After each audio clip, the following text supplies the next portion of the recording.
Giant belched forth the raw sword. Your troops could use some polish, vagrant. Need to speak to the Duchess, urgently.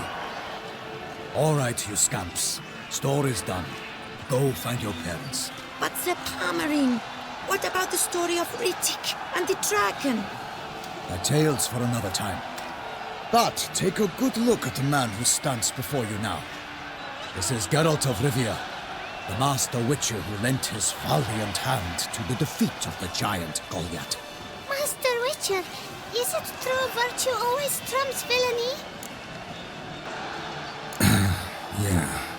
Virtue always wins. But the Black Knight, he's a villain and he wins. The cutter of Casteldacia, too. Moral victory. That's what counts. Rubbish. Now, that will do for questions. Go find your parents. Her Knight and Highness has doubtless arrived at the tourney grounds to watch the battle in the arena. If we hurry, we'll be in time to speak with her before the spectacle begins. Lead the way.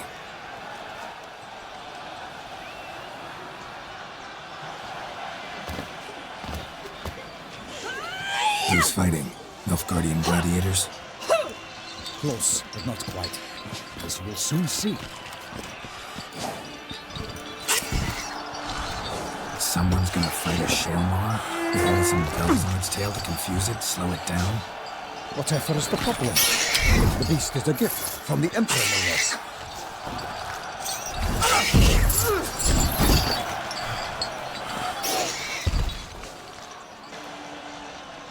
This is dangerous. Bells on its tail aren't enough. I saw the spectacle of the sword at the arena in Nuremberg. There, a knight defeated a Shalmar with bells on its tail. Might have gotten lucky. Shalmar might have been lame. Who knows? Only a Witcher has a real chance against a healthy Shalmar. And that's not even every Witcher. Besides which, releasing a monster that dangerous in front of a crowd, plain irresponsible.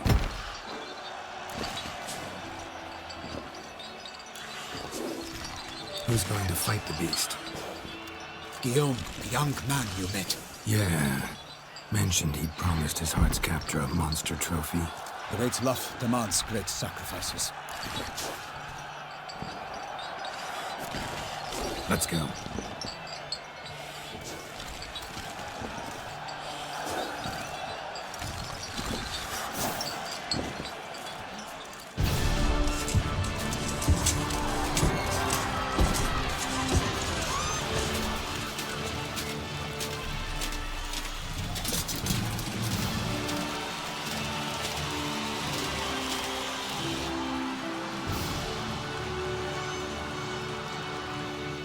I dedicate my imminent victory to fair Lady Vivian.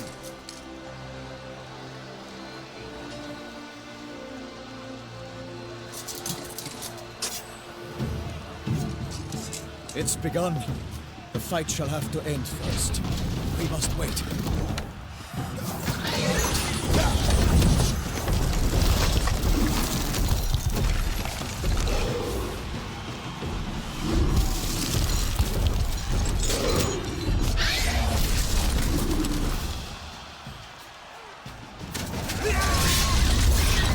Got a bad feeling about this.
lies defeated by Geralt of Rivia, master of the witchering trade. Behold, as the last gasps of life seep from the beast.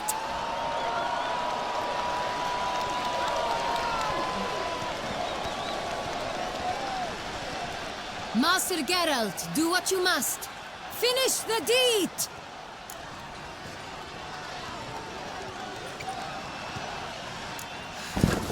It's suffered enough.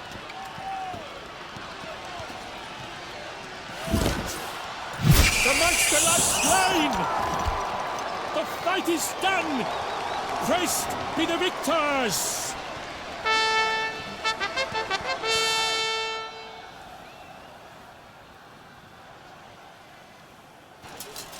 Forgive me. I am not as nimble as in my younger years. You fought bravely. Thanks for your help.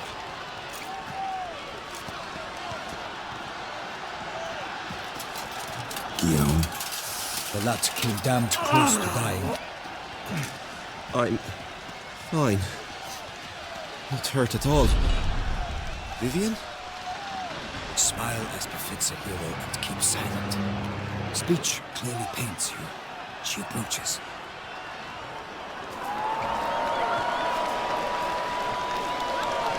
Geralt.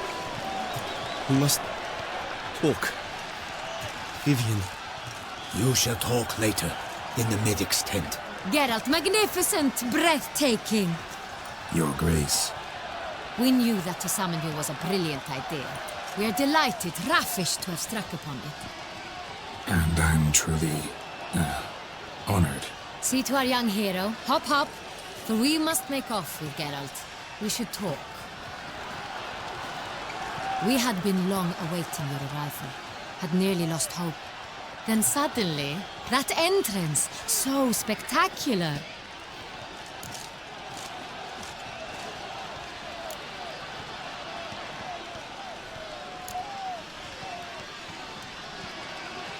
Your Grace, my contract.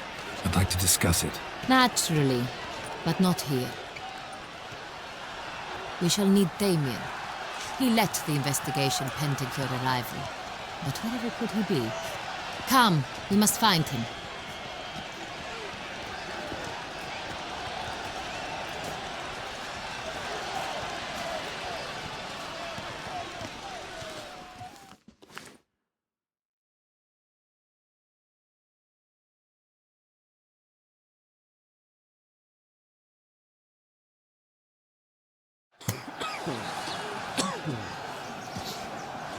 Tell us, have you come alone? Or did Viscount Julian accompany you? Wish to see Dandelion, Your Grace? Yes. I mean, no. Yes. But solely to tell him we regret. Yes, deeply regret rescinding the death sentence we so justly handed down upon him. If we could turn back time, we would make certain he sat in a tower till he rotted. No, we would ensure he was broken on the wheel, then drawn, hanged, and quartered.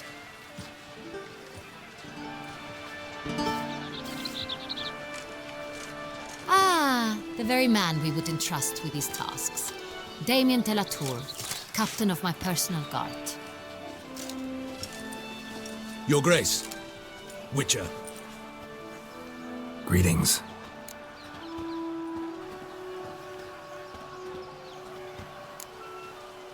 Sorry to have to tell you, but the guardsman handling the last victim's body... I know already. The creature in the cellar of Corvo Bianco. Was it the beast? No. A Bruxa, a kind of vampire. Not the beast, but tied to it in some way. You know this how? Through careful analysis of the evidence, both on the riverbank and at Corvo Bianco. Do you mean to insinuate the investigation thus far has been sloppy? Geralt insinuates nothing of the sort. We must listen to him attentively. I examined the body of the beast's last victim. Might have found something, need to analyze it. A quiet place, that's what I could use most right now. And maybe the help of an alchemist or a mage. Also like to hear all you know about the previous victims. Take it Sir de la Tour is my man for that. Firstly, call me Damien, please. Secondly, you should know I spoke against summoning you here. I've heard much about you. You bring trouble, or thus far have, always. And we've enough trouble as it is. Yet we are capable of defeating the beast on our own, without an outsider's help. I've no doubt about it. Damien, we settled the matter of the Witcher's employ some time past. Definitively. Since you have broached it nonetheless, let us discuss Geralt's pay. Are the legends true? Do Witchers usually demand that which you find at home, yet did not expect? Yes, Your Grace. The law of surprise. Time-honored. We shall becant it. The surprises we encounter on a daily basis would be of no value to one such as you. What awaits at the palace are edicts to sign and portraits of suitors from far-off lands. I fear you would find little use for either. Thus we've decided you shall receive the deed to a vineyard, Corvo Bianco, and a sum of coin. You will doubtless consider this adequate. Title to the vineyard shall be given to you at once. Surely you'll need lodgings while you hunt. The coin, however, will be yours only once you have slain the beast. Lovely, generous gesture, Your Grace. Corvo Bianco. Isn't it the Duchy's temporary morgue? Is it now? The Chancellery's bungled things again, we fear. Not to be left unsupervised for one instant. Yet, in its mood, a morgue should present minimal problems to a Witcher. What's more, nothing enhances a wine's reputation better than a grim legend. Thank you, Your Grace. I accept the contract, of course. But as I said before, I'll need some information. How'd it start? Who was the first victim? Crespi was the first to die. He was famed once for his many glorious tournament victories. Then he grew old, hung up his sword, and took to winemaking. Crespi was not loved by the wine merchants. He was ruthless in business and thought to cheat many a time. He asked us for a dispensation from all court ceremonies. We did not grant it. We could not. Once you've taken the oath of a knight, you remain a knight till death. How'd he die? Where'd they find the body? Quite unusual, the circumstance. He was at a feast when suddenly one of his fellow feastgoers noticed he was missing. The town watch found him an hour later. On his hands and knees, propped against the town pillory, his sword hanging from his neck. He had died of wounds inflicted with claws, not a weapon. Blows of great force. So he died suddenly, but the body was on its knees, meaning someone posed it. So it seems. Second murder. Tell me what you know. In the city there are certain nooks. No one reasonable ventures there after dark. Ramon Dulac's corpse was found in one such place. With the first murder, terror gripped the city. Its inhabitants grew wary, kept to safe areas. Consequently, news of the second victim came to us from a group of concerned cut-purses. Criminals fear the beast? Telling in a way. Take it you've excluded the possibility that Ramon died at the hands of these bandits. Do you believe me an amateur? Not hands, but claws killed Ramon Dulac. The wound was deep, clean. His body was found in the gutter, dressed in nightshirt and cap, a pillow placed under his head, and his sword replaced by a bed warmer. Ramon Dulac, a knight who but a dozen years past was an advisor to our father, the Duke. Someone went to a lot of trouble to make him look ridiculous. Maybe revenge was the motive. It's not out of the question. Dulac had shady dealings with the criminal underworld, but no one ever came forth with concrete proof of any misdoings. So, first two victims were knights, best years behind them. The same could be said of the third. Sir Delacroix was wont to claim that in modern times knights face new challenges, enterprise being the latest addition to the chivalric virtues. He made a veritable fortune in the grain trade. Palmerin even nicknamed him Sir de la Stinchi. Found a coin pouch on his body. Contained florins dating from various times. hailing from different provinces of the Empire. Delacroix loved coin, true, but had no patience for numismatics. Lots of similarities between the victims. All the bodies were found in strange places under extraordinary circumstances. Seems the murderer, whoever or whatever it is, has some meaning to convey. These were honorable men. We are horrified by the disdain, the disrespect with which they were treated. These were Knights of Toussaint. Blast it. Might be the point. From what you say, none was a model of virtue. Ever considered that's what the Beast's trying to draw attention to? All the murdered men were knights who swore fealty to the 5 chivalric virtues. And even if the Knights of Toussaint swear fealty to what virtues exactly? honor, wisdom, generosity, valor, and compassion.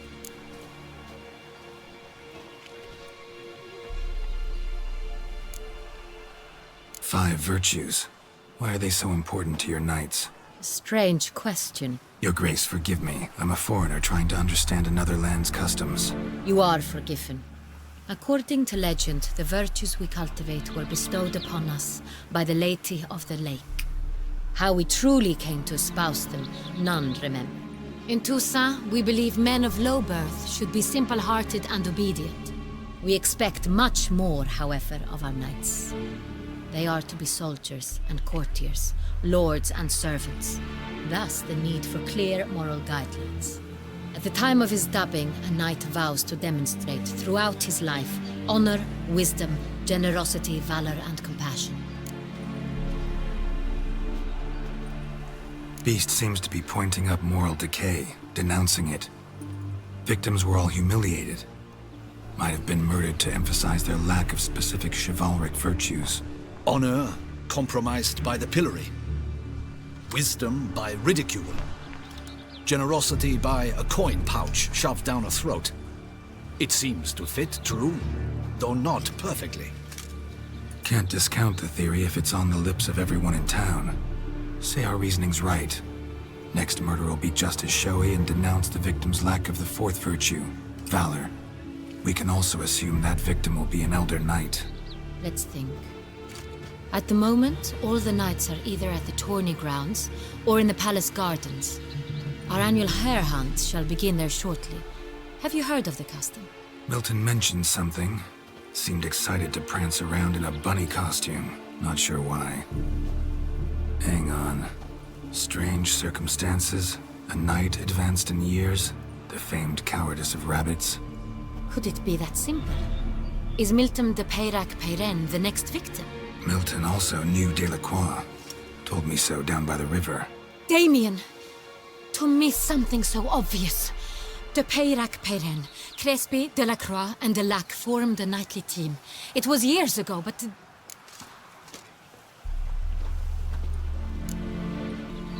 They were a team?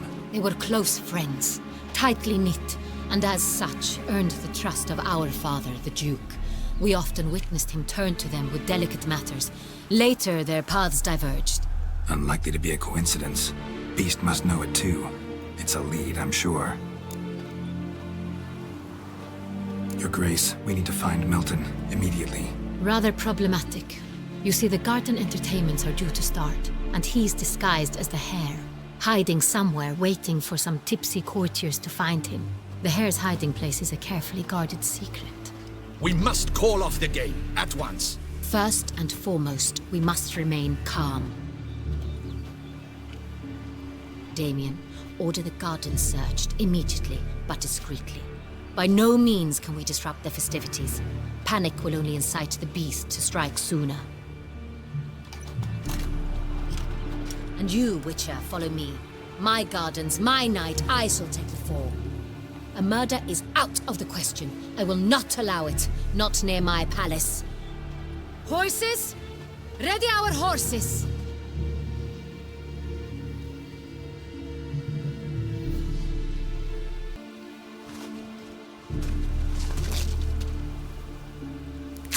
Your Grace!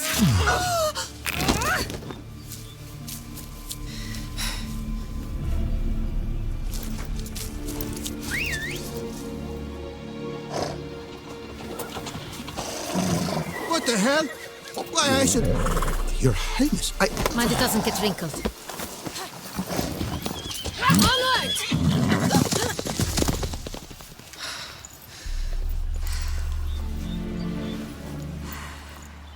Hey! That is silk! Be careful! Give it to me!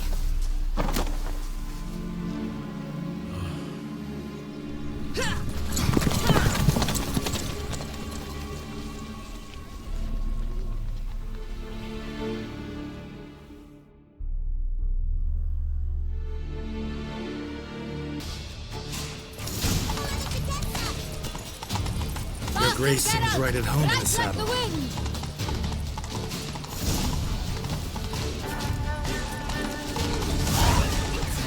Clear the path! Clear the way, I said!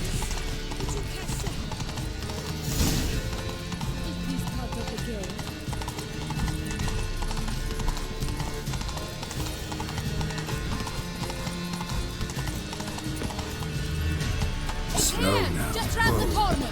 Hurry. We must go to where the game is being held. The participants must find a unicorn's horn, a golden fish, and a phoenix egg. With these in hand, they can deduce where the hare, Milton, hides. Mean we need to find those things too? We've no other option. But time is of the essence, so we shall have to break the rules.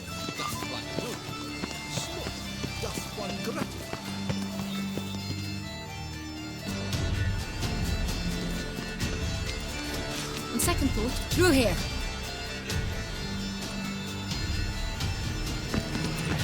I shall show you where the hunt plays out. Then we will split up. You will get hold of the unicorn horn and the golden fish.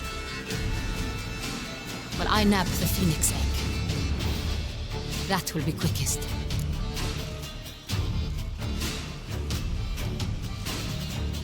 Golden fish.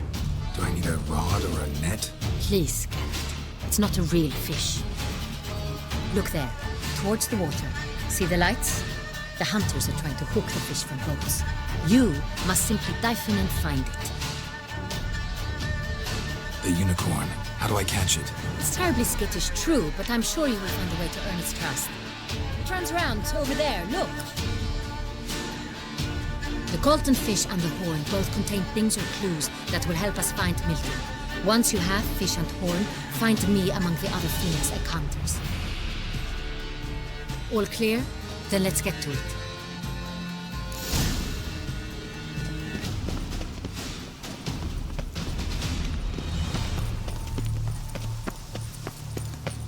Fiorano of the 1290 vintage. I do encourage you to try it. Keep calm. Start. These knights of ours should turn their attentions to the Vantages. Parade about in turn. If one were to call a straight courageous or coward, what other part is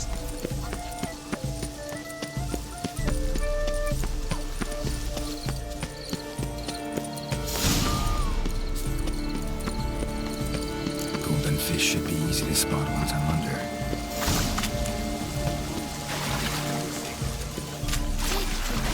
What the blazes? Did someone just dive in the water? Perhaps that's the way to do it. Sure, if you're a peasant.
Hey, wait. Stop. It's important.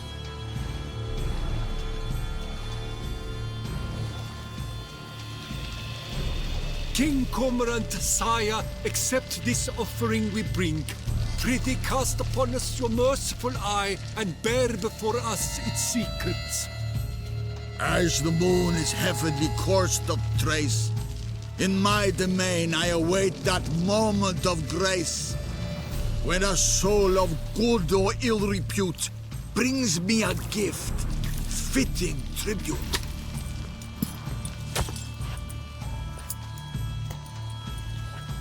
A key. Bombard strength! He's ruined the game! Disgraceful.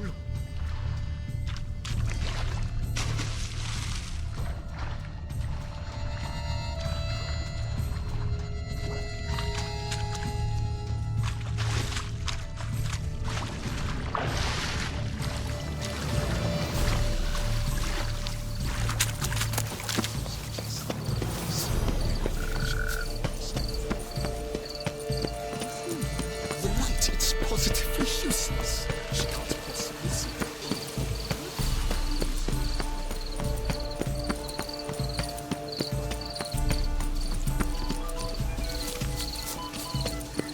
Your reputation precedes you, Geralt.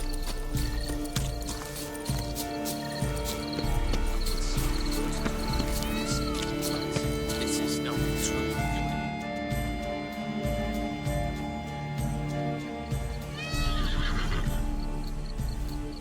Perhaps an apple will work.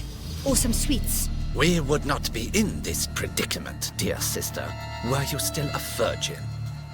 Do you really wish to have this conversation again? Here and now? Hush, or you'll spook the beast. We shall try the sweets. Hey folks, gonna have to ruin your fun. Sorry. Who's that?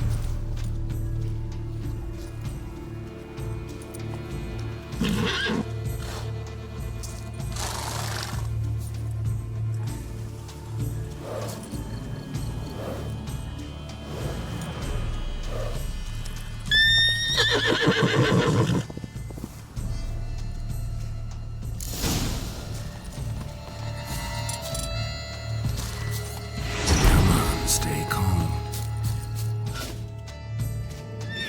Shh. Calm down. Easy now.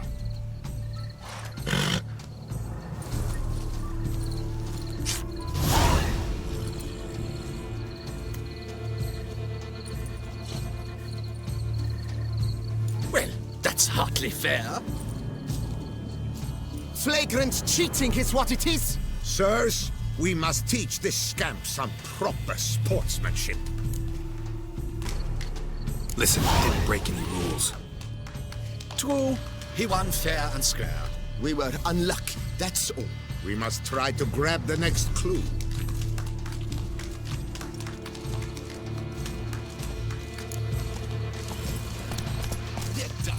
You can't pull one over on me, Witcher. I can see. Nothing to see here. Move along.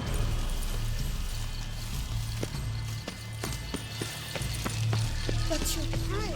If you please, Your Grace. We do not please. We act out of the highest necessity. All shall be explained later. But it's against the rules. I am the rules.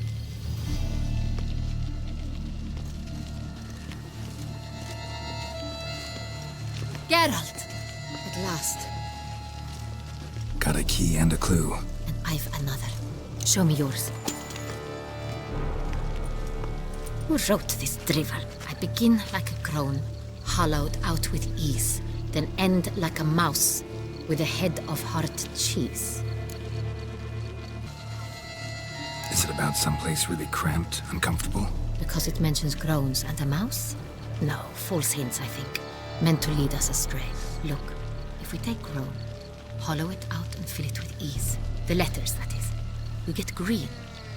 Then mouse, but starting with what heads hard cheese. Why, it's greenhouse. Pretty clever. And it sounds right to me. There are several greenhouses in the gardens, but only one with a door that locks. And the key to it looks just like the one we found. Greenhouse it is then. Let's go.